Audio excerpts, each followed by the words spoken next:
पवित्रमिदम, इससे बड़ा पवित्र कोई नहीं। ये लौकिक बुद्धि का त्याग करके सुनिए। आप जिस किसी तीर्थ स्थान में जाते हैं, कहीं भी जाते हैं, तो शरीर भाव में होते हैं। आप देखना, जब शरीर भाव में होते हैं तो कुछ वहां भी शुभ होता है और अशुभ भी होता है। मन वचन कर्म से कुछ शुभ होगा, कुछ अशुभ होगा, पूरी पवित्रता नहीं हुई।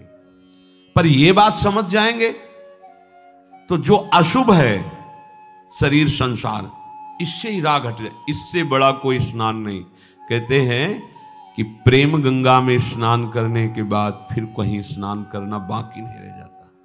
कहते हैं 2.5 अक्षर प्रेम के पढ़े सो पंडित होए।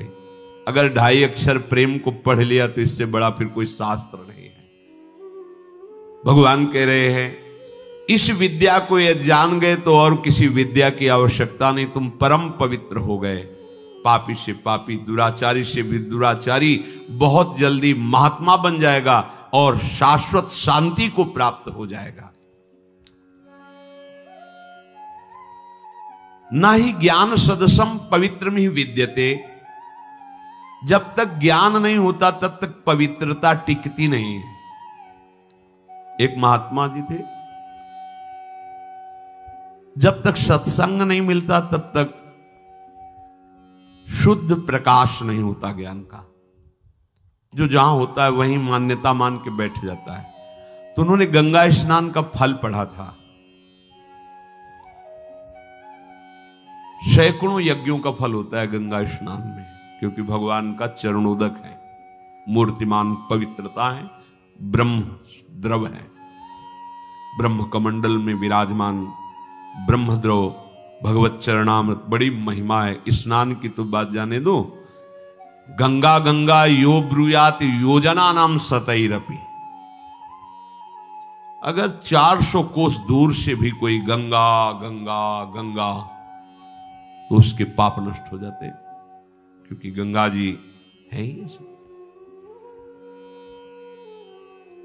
अब उन्होंने गंगा स्नान नियम से रोज शुरू किया और एक व्यभिचारिणी स्त्री के प्रभाव में प्रभावित होकर व्यभिचार दोष से युक्त हो गए। तो कुछ पवित्र जनों ने उनसे कहा कि आपको ये शोभा नहीं देता जो आप आचरण करते हैं। उनका क्या होता है, अगर व्यभिचार से पाप होता है तो 10-5 यज्ञ का फल चला जाएगा। रोज गंगा स्नान करते हैं 100 यज्ञ का फल मिलता है। 10 यज्ञ का फल चला जाएगा व्यभिचार से। जो यहां लिखा है ना ही ज्ञान सदृशम पवित्र में विद्यते, उसका भाव गंगा जी, गंगा शब्द ही पवित्रता झलकाता है। गंगा पवित्र, ऐसा मानो उच्चारण करते ही हम पवित्र हो रहे। बड़ी महिमा है, प्रत्यक्ष अनुभव की है। गंगा जी केवल जल नहीं है, मूर्तिमान सच्चिदानंद बपू है, ऐसा नहीं। अब लोगों का मुंह बंद हो जाता, वो शास्त्र प्रमाणित बात बोल देते कि इतना फल मिलता है, उससे इतना कट जाएगा, हमारा क्या घाटा, तुम अपना काम करो।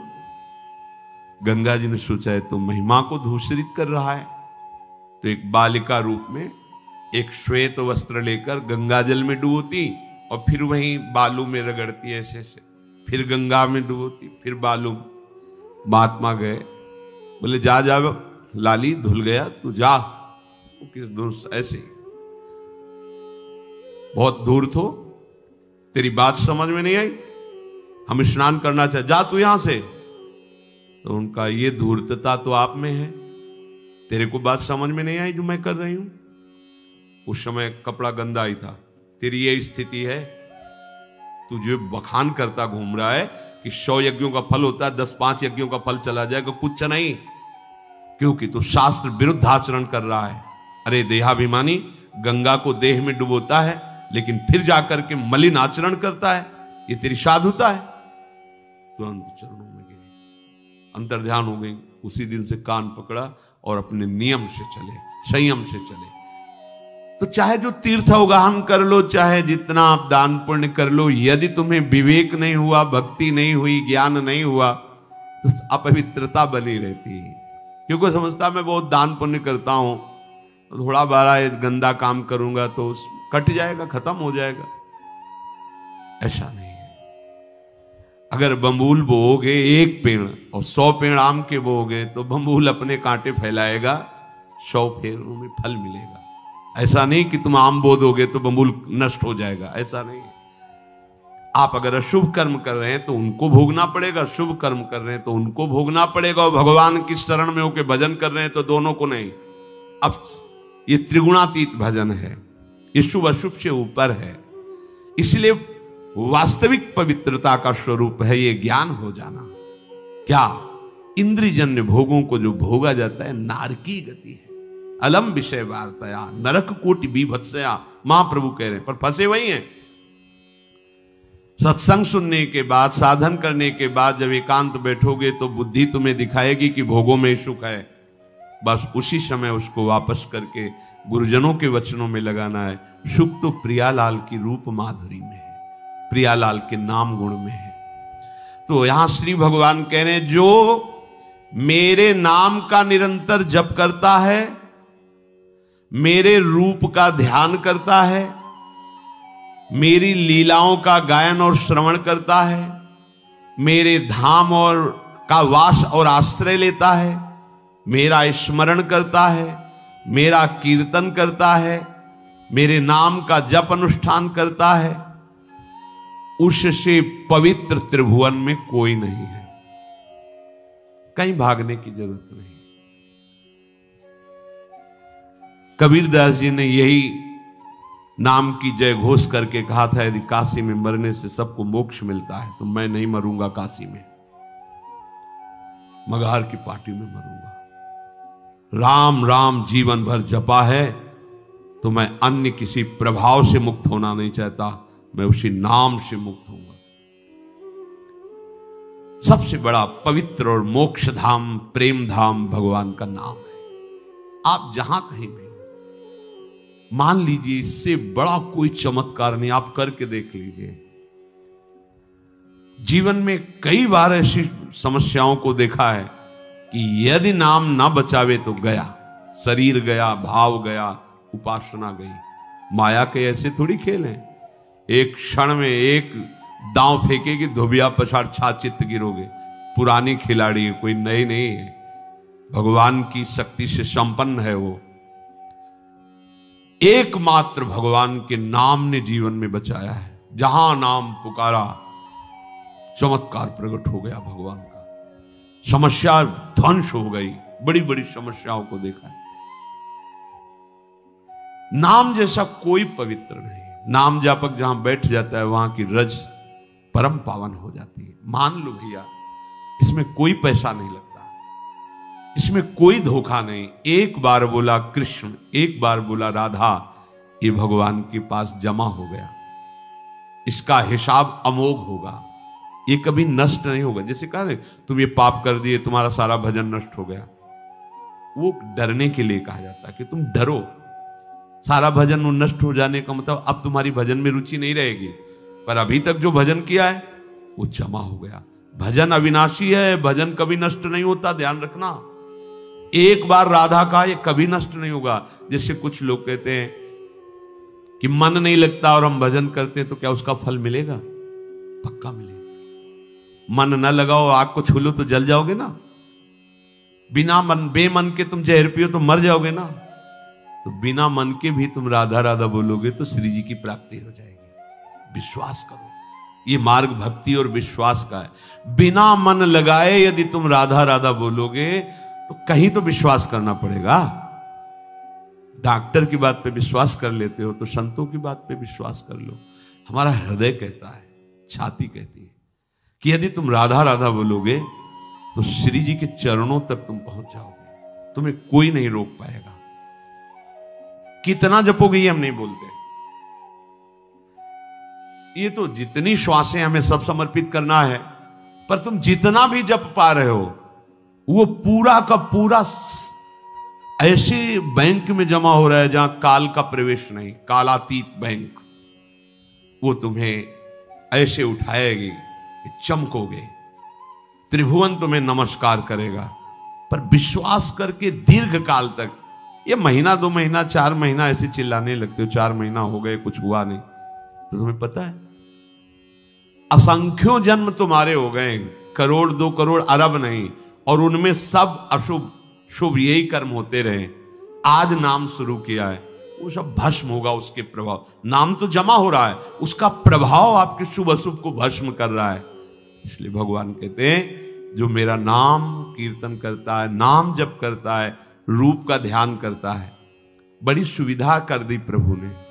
देखो प्रभु के रूप का कोई परिचय नहीं जानता है। ये जितने रूप रचे जाते हैं वो भावना के द्वारा रचे जाते हैं, और प्रभु भावातीत है। प्रभु हमारी जो बौद्धिक शक्ति बहुत छोटी है उसमें आने वाले नहीं। जैसे सीपी होती है ना, सीप, उसमें भला समुद्र आ सकता है क्या? ऐसे हमारी बुद्धि सीपी है और प्रियालाल का रूप समुद्र है। ध्रुवदास जी कहते हैं कि कोटि कोटि रसना जो रोम रोम प्रति होए, तो प्यारी जू के रूप को न प्रमाण कहो जाते हैं। अति ही अगाध सिंधु पार नहीं पावे को, थोड़ी बुद्धि सीप मांझ कैसे के समाज। ये रूप सिंधु अगाध प्यारी जू का हमारी बुद्धि कैसी सीप जैसी कैसे आ सकती है? भला प्रियाजू की श्रीअंग की कांति वाली सृष्टि में स्याही ही नहीं बनी है, रंग ही नहीं बना है। अच्छा, प्रियाजू के रूप को जिसने देखा तो कह रहे तेरो रूप कहत नहीं आवे, तो फिर रचना कैसे हो सकती है? तो रूप को जानता कौन है? नाम जानता है। बिना नाम के रूप का परिचय नहीं मिलेगा। ये जो रूप हम भावनात्मक देखते हैं, ये भी सब रूप हम जो कहो सो कहा, जहां प्रभु नहीं तो वहां भी प्रभु है। पर हमें जो वास्तविक रूप लुभायमान करेगा, जिसके देखने के बाद फिर आंखों में दम ही नहीं रह जाती कि कुछ और देख सके, वो रूप नाम प्रकाशित करेगा। इसलिए पहले खूब नाम कीर्तन, नाम का ध्यान, नाम का जप। मान लीजिए जैसे कहते रूप का ध्यान करो, तो पहले तो ध्यान के लिए एकाग्रता चाहिए, ध्यान के लिए पवित्र बुद्धि चाहिए, फिर ध्याता का जो उद्देश्य ध्येय है वो सामने चाहिए। तो बहुत बड़ी स्थिति हो गई ना। अपने आंख मूंदो, देखो, ईमानदारी से देखो, अंधकार छा रहा है, और उसमें कल्पना करो। ये सब करने की जरूरत नहीं, सीधे लिखो राधा, और वहीं मुस्कुराते हुए नील कमल घुमाते हुए श्री जी दिखाई देंगे एक दिन, देख लेना। अब मानो तो, पर अब मानो नहीं तो फिर परेशान होना पड़ेगा। प्रभु कह रहे हैं नाम और रूप का ध्यान। तो चलो हमें, और तो हमारे बिहारी जी महाराज, राधा वल्लभ जी महाराज, राधा रमण जी महाराज साक्षात प्रिया प्रीतम का रूप है। जो आचार्य प्रदत्त रूप है उसको सामने रख लो, बार बार देखो, तो थोड़े समय बाद वो बसने लगते हैं। जैसे अपने लोग दर्शन करते तो ऐसे थोड़ी दर्शन देख लिया, ऐसे नहीं। पान करो उनकी, नक्शिख लो अंग माधुरी, श्री चरणों से मुकुट तक, मुकुट से सी, फिर आंख बंद कर, वही फिर देख रहे, फिर आंख, फिर देख रहे, फिर बंद कर। अब लगा कि हाँ आंख बंद की, निकल गए, रूप माधुरी को बसा के, या उनकी छवि रख ली। बार बार एकांत में देखना, वो चित्त चोर हैं, चुरा लेंगे तुम्हारे चित्त को। अब एकांत में बैठ के प्रपंच चिंतन करोगे तो प्रपंच चित्त चुरा लेगा, प्रभु का चिंतन करोगे तो प्रभु चित्त चुरा लेंगे। उत्तमम यही सर्वश्रेष्ठ है। कोई भी वस्तु, कोई भी व्यक्ति, कोई भी घटना, कोई भी परिस्थिति, ध्यान से सुनो, तब तक तुम्हें घसीटती रहेगी जब तक नाम रूप नहीं चल रहा है। नाम आराध्य देव का, रूप प्रभु। आचार्य चरण कह रहे हैं सब शोहित निष्काम मति, श्री वृंदावन विश्राम, श्री राधा वल्लभ लाल को हृदय ध्यान मुख। पकड़ो, बात पकड़ो, आचार्य की बात है। हित सजनी जो कह रहे राधा वल्लभ, राधा वल्लभ, राधा वल्लभ, सामने राधा वल्लभ लाल, मुख में राधा वल्लभ। कुछ समय बाद ये जो रूप राधा वल्लभ जी का देख रहे हो, इससे कोटि मनमत हारी युगल सरकार मिले हुए बैठे, युगल रूप दर्शन होने लगेगा। वो प्रियालाल, निहाल हो जाओगे हृदय से। इसलिए तुम्हारे आकर्षण हो रहा है कि तुम हृदयेश्वर प्रभु से अपना परिचय नहीं बनाए, इसलिए प्रकृति आकर्षित। प्रकृति सत्ता शून्य नजर आएगी, कोई ऐसा सुंदर यहाँ नहीं, कोई सुंदरता नहीं। यहाँ सुंदरता है, क्या सुंदरता है? जो भी कुछ आकर्षण है वो कृष्ण का है, तुम समझ नहीं पा रहे। कौन सुंदर? आज तक एक रूप भी ऐसा नहीं आया दृष्टि में कि दोबारा सोचना पड़ो क्या कितना सुंदर या सुंदरी है। मन मलिन है, नेत्र मायाकृत आकर्षण में लगे हुए, इसलिए आरोप कर रहे हो कि आप सुंदर हो। हमने दर्शन किए थे, ऐसे बैठे सीढ़ी पे, सामने ही रहते थे, एक एक बाल काटा, बताओ इधर का उधर, मतलब आरोप है उनको कि मैं सुंदर हूं। अरे आओ, सुंदरता की बाजार लगी है, तुम्हें दिखाएं। दासी की सुंदरता देखकर करोड़ लक्ष्मी मूर्छित हो गई। अभी तो सुंदरता की दास की बात ही नहीं कह रहे। लक्ष्मी कोटि विलक्ष लक्षण लसल लीला किशोरी सतई। करोड़ लक्ष्मियां आश्चर्यचकित हो जाएं, ऐसी हमारी स्वामी जी की दासियां सुंदर है। फिर मधुरात जो महान सौंदर्य समुद्र लाल जो लुभायमान उन प्यारी जी के रूप को कौन बताए? मधुराधिपति अखिलम मधुरम, जिनका सब कुछ मधुर है, वो प्रभु श्री स्वामिनी जी के। हाँ, तू मुख चंद्र चकोरे नैना, राधे तू मुख चंद्र चकोरे नैना। अति आरती अनुरागी लंपट, भूल गई गति पलहू लगे ना, लालजू महाराज के लिए। अरबरात मिलवे को निश दिन मिले ही रहत, मनो कबहु मिले ना। ऐसा तो सौंदर्य प्यार किसको देखना चाहते हो? कोई व्यक्ति यदि तुम्हें लुभायमान कर रहा है तो तुम भगवत विमुख हो। इसलिए कोई वस्तु तुम्हें प्रिय लग रही, लुभायमान कर रही, उसका कारण है भजन नहीं तुम्हारे अंदर। कोई घटना तुम्हें विक्षिप्त कर रही है, इसका मतलब भजन नहीं।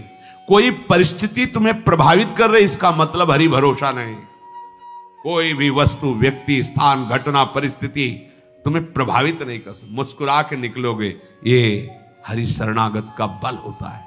ये हरि शरणागत का बल होता है। महाप्रभु चैतन्य देव जी हा कृष्ण रो रहे थे, विलाप कर रहे थे। कुछ सुंदरियां वहां से निकली जो देह व्यापार करती थी। उन्होंने कहा, देखो नया सन्यासी है, कैसे रो रहा है। कहा, हमारी जैसों का संग नहीं मिला होगा इसलिए रो रहा है। जिसकी दृष्टि जैसी होती वैसी तो देखने को मिलता है। तो उनका नहीं, ये कुछ विलक्षण नजर आते हैं। बोले अभी हम चेक कर लेते हैं। वो अपनी गुमान में नजदीक गए। ए किसके लिए रोते हो? नेत्र से पलटे, आंसुओं से भरे नेत्र चरणों की तरफ झुके। मां, हमें पता है कि आप हम पर कृपा करने आए, मुझे कृष्ण प्रेम दे दो। और देखते वो सारी की सारी मलिनता गई, वो खुद रोने लगी। हाय, मैं ऐसे परम पवित्र के प्रति क्या।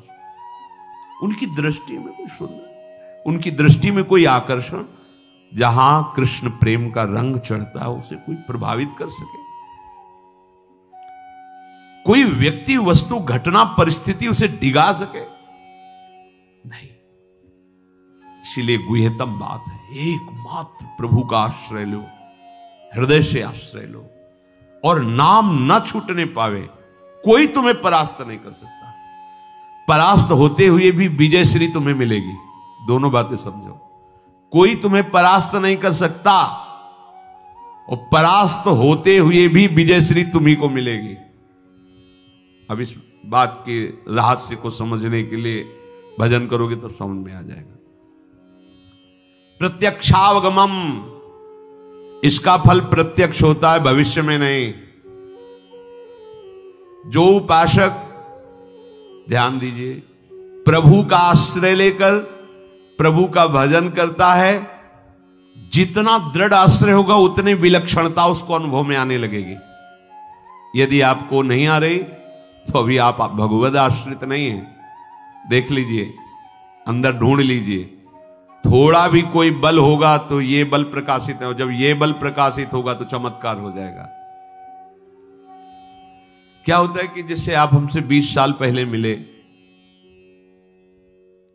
5 मिनट वार्ता की आपने देखा, अब आप जब 20 साल बाद मिलोगे तो आपकी दृष्टि वही रहेगी, 20 साल पहले वही आदमी है। यहां 20 मिनट में बदलाव हो जाता है। 20 मिनट पहले वो व्यभिचारी था, 20 मिनट बाद वो हो सकता है ब्रह्मबोध हो चुका हो। कृपा के लिए सेकंड काफी होता है उसका। जैसे अल्लजी कोलजी का चरित्र सुना, उनमें वो सब खाते पीते थे, तो एक घृणित जीवन, लेकिन पूर्व का भजन इतने जोर का था कि केवल इतना ही प्रमादयुक्त जाना था, इसके बाद सीधे। यही तो भगवान की कृपा होती, भजन की कृपा होती, भजन कभी नष्ट नहीं होता। क्या चरित्र था उनका, राजा के साथ रहना, मदिरा पीना, मांस खाना, वो सब। स्थिति कहां है, भगवान की हर समय नजर है उन पर। क्यों? क्योंकि पूर्व में भजन करते रहे, इच्छा जागृत हो गई तो दिखा दिया भगवान ने कि देखो एक चीज समझना, आप धैर्यपूर्वक समझना, भगवान अपने पट्टे को कमजोर नहीं रखते, ध्यान रखना। भगवान का चेला कमजोर नहीं होता। कैसे कमजोर? तुम्हारी इतनी हृदय की महान स्थिति होनी चाहिए, पूरी सृष्टि के हर विकार तुम्हारी दृष्टि से गुजर जाएं और तुम्हारे मन में कोई वासना जागृत न हो, तब तो माना जाएगा कि गुरु के पट्टा हो। फिसड्डी थोड़ी काम होता है कि पशु पक्षियों की क्रीड़ा देखी और तुम मोहित हो गए। अभिमान करोगे तो भले ऐसा कुछ हो जाए, नहीं तो स्वामिनी जी के चरण आश्रित हो। विश्व का कोई भी भोग, सौंदर्य, परिस्थिति, व्यक्ति, घटना तुम्हें प्रभावित कर ले तो तुम दास कैसे हो? तुम कैसे दास हो? नहीं, पक्का ही विश्वास कर लीजिए, जिस समय आप हृदय से हमारे प्रभु के आश्रित हो जाएंगे, एक चमत्कार प्रकट हो जाएगा, एक विलक्षणता आ जाएगी। देख लेना, आश्रय में बहुत बड़ा बल है, पर यह मिलता नहीं है बिना गुरु कृपा के। कहीं ना कहीं परिचय, व्यवहार का आश्रय, धन का आश्रय, जगत का आश्रय, संबंध, ये बड़ा प्रपंच है। गुरु कृपा से एक ही कैंची में पूरे संबंध कट जाते हैं, पर उसका कृपा का आश्रय कोई ले ले तो ना, नहीं तो फिर वही बात आ जाएगी कि दोष दृष्टि, देखो फंसा लिया ना। अगर गुरु से फंस जाओगे तो माया से छूट जाओगे, गुरु से फंस जाओगे तो इष्ट के अधीन हो जाओगे, और अगर गुरु से स्वतंत्र हो जाओगे तो माया परतंत्र कर देगी। जो जितना, देखो भगवान कह रहे हैं प्रत्यक्षावगमम, प्रगट में इसका फल है, बाद में क्यों? प्रगट में क्या फल? जितना समर्पित हो जाओगे आप में विलक्षणता आने लगेगी, जीते जी परम गति का अनुभव हो जाएगा कि मैं जीवन मुक्त हो गया। ऐसा थोड़ी होता है कि अब पता नहीं हमारी क्या गति होगी, ऐसा नहीं होता, फाइनल हो जाता है हृदय में, हो गया काम। देखो काकभूषण जी गरुड़ जी से कह रहे हैं, अब कृत्य कृत्य भयो, हो गया, हमारा हो गया, सुखी न भयो उभय की नाही। वो हृदय नाचने, हो गया काम, हो गया, कहीं आसक्ति नहीं, कोई चाह नहीं, वो हो जाता है, वो अंदर पता चल जाता है कि हाँ हो गया काम, हो गया। प्रत्यक्ष में मीरा जी कहते, जाने मोरी छाती, मैं किससे बताऊं गिरधर मुझे कितना प्यार करते हैं। वही बोल रही, जो मैं ऐसा जानती प्रीति किए दुख होए, नगर ढिंडोरा पीटती है। कैसे समझ पाओगे महापुरुषों की बात है? कभी भजन नहीं करेंगे इसका, यह ऐसा ही है। मैं इसे कभी नहीं देखूं, कभी नहीं बोलूंगी, कभी। महाप्रीति है, महाप्रीति, उसी समय वो महाप्रीति में बोल रहा है। अब बाहरी लोग की देखो, क्या ना मीरा जी ने कृष्ण भजने में कितना दुख है, जो मैं ऐसा जानती है, फंस गई, गिरधर गोपाल ने फांस लिया। अगर पहले समझ जाती तो सुखी हो जाती। कह रहे ना, जो मैं ऐसा जानती प्रीति की ये दुख होए, ढिंडोरा पीट के कहती प्रीति न करियो कोई। ये जानते हो कैसे बोल रहे? महाप्रेम में बोल रहे, महाप्रेम में। ये जो दुख शब्द है ना, ये विरह जनित बात कह रही है। और विरह में जो सुख है ना, वो ब्रह्मा भी तड़पते रहते कि कभी एक दो बूंद भगवत विरह का सुख मिल जाए। विरह का सुख मीरा जी उसको दुख कह के वर्णन कर रही, क्योंकि जैसे कोई दिल को मसला करे अपने प्रीतम की याद में, वो आह भरती, तब कहती मैं जो ऐसा जानती प्रीति की ये दुख होए। ये महासुख है। विरही को जो सुख दुख मिलता है वो ब्रह्मा परमेष्ठी पद में भी अनुभव नहीं करते, और विरही को जब सुख मिलता है तो उसकी तो बात ही अलग बात है। विरही के दुख के समान अनंत ब्रह्मांडों में कोई सुख नहीं है, और फिर विरही को जब संयोग सुख मिलता है उसकी तो बात ही क्या है। जब छिन छिन विहरत संग, छिन छिन निरखत प्रेम भरी, छिन जस कहत अभंग, यह जो कृपा हरिवंश की। तो इसका प्रत्यक्ष में वर्तमान में ही फल है जो भगवान बात कर रहे हैं। देखो आप नाम कीर्तन में डूब रहे हो, रोम रोम पुलकित हो रहा है, प्रत्यक्ष में फल है।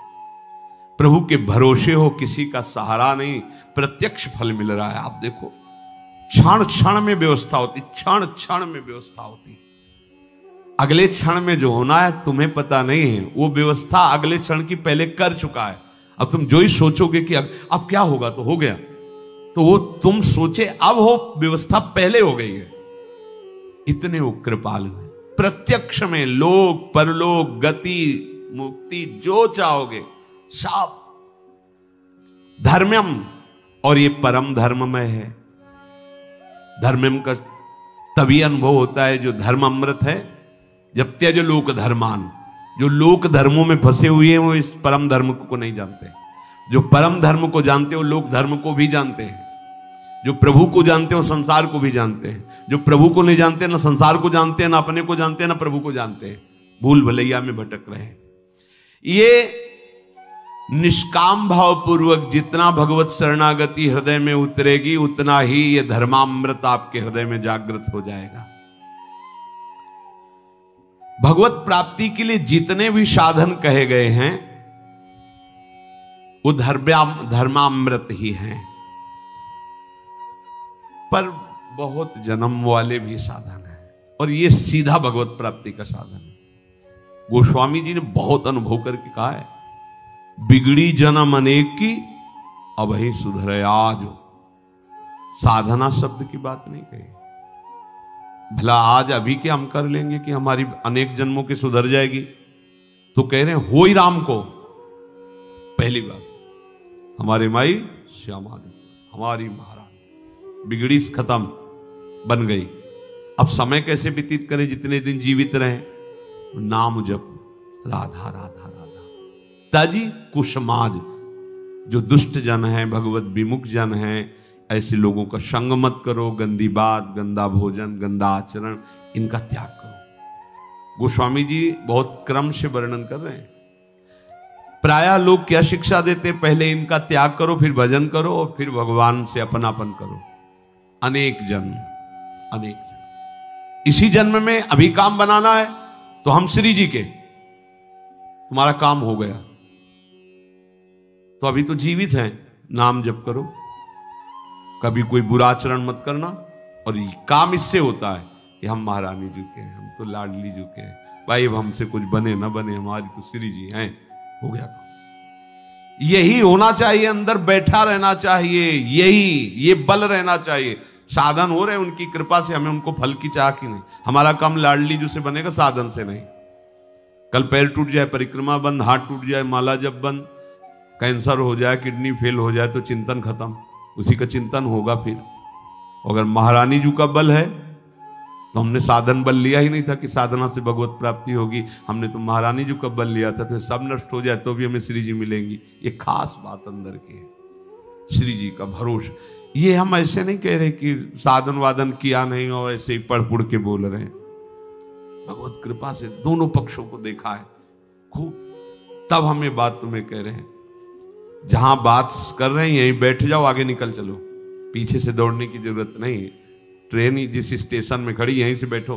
कहां से ट्रेन चली है, यहां कब पहुंची है, कितना समय लगा है, तो जाओ फिर पीछे, जहां से ट्रेन बन करके चली वहां से आओ। और बुद्धिमान कौन है, जिस स्टेशन में खड़ी आप जहां हो वहीं से उस पर वो आगे की यात्रा शुरू हो गई। बस यहीं से सवार हो जाओ, हमारी महारानी जू, हमारी लाडली जू। हे लाडली जू, अब आपसे ही हमारी सारी बात बनेगी, हमारे तो आप ही। ये अंदर से सहज भाव में आ जाओ, सहज। बस लाडली ऐसा शुद्ध साधन बनेगा जो पूर्ण निर्दोष होगा।